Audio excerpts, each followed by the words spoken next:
இவர் என்னன்னா என்கிட்ட எதையுமே கேட்காத, என்கிட்ட எதையுமே நீ செய்யாத, நீ விட்டு கொடு, நீ செய், நம்ம இதை நகை வச்சு நம்ம வாங்குவோம், நீ நார்மலா மாமாட்ட பேசுறப்ப பேசுத, இவனுக்கு ஒரு 5 பவுனு அவனுக்கு ஒரு 5 பவுன் போட சொல்லு, இத்தனை தட்டு வைக்க சொல்லு, இத்தனை இது பண்ண சொல்லு, வைக்க சொல்லு, செய்ய சொல்லுன்றாரு. அவங்க வசதி வாய்ப்பை பொறுத்து செய்வாங்க. இல்லையா நீ கேட்டுக்கிற தாய் அப்படி நீ தான் கேட்டுக்கணும் வச்சுக்கணும், கேட்கணும் அவசியமே இல்லை. எப்பயுமே இவரோட மைண்ட் வந்து என்ன அவங்ககிட்ட இருந்து என்ன பண்ணலாம், என்ன அவங்ககிட்ட இருந்து செய்யலாம் அப்படின்ற அந்த ஒரு மைண்ட் வந்து. என்ன பழக்கம் இது, என்ன ஏத்துக்கிற நீ, எதுக்கு 1 கிராம் போடுறாங்க வசதியே இல்லையா?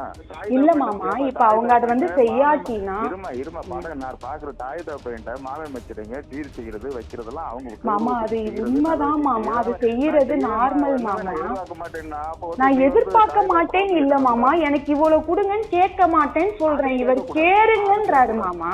இல்லடா எனக்கு தெரியல, உனக்கு என்ன வாங்கி கொடுத்துருக்காங்கடாமா? என்ன மாமா, எல்லாமே நான் அந்த 2.5 வருஷத்துல இருந்து எல்லாமே எனக்கு பண்ணிருக்காங்க, வச்சிருக்காங்க. இப்ப மேல கொண்டு என் பிள்ளைய படிக்க வைங்கன்னு நான் வந்து கேட்டதுக்கு படிக்க வச்சுக்கிட்டு தான் இருக்காங்க. என்னமா இப்போ 5,000 கட்டது பெருசா சொல்லி இருக்கிறீங்க மாமா. அதுக்கு முன்னாடி 2.5 வருஷம் அது இல்ல மாமா, அதுக்கு முன்னாடி 2.5 வருஷமா படிக்க வச்சிருக்காம இருந்தாங்க. நான் டியூட்டிக்கு போகணும், அவங்க அப்பா வந்து கொண்டு வந்து பார்க்க சொல்லிட்டேன். இதே சூழ்நிலையில இவர் இருந்து எனக்கு வேலை இருக்குன்னு நான் போனா நீங்க ஏத்துக்கலாம்?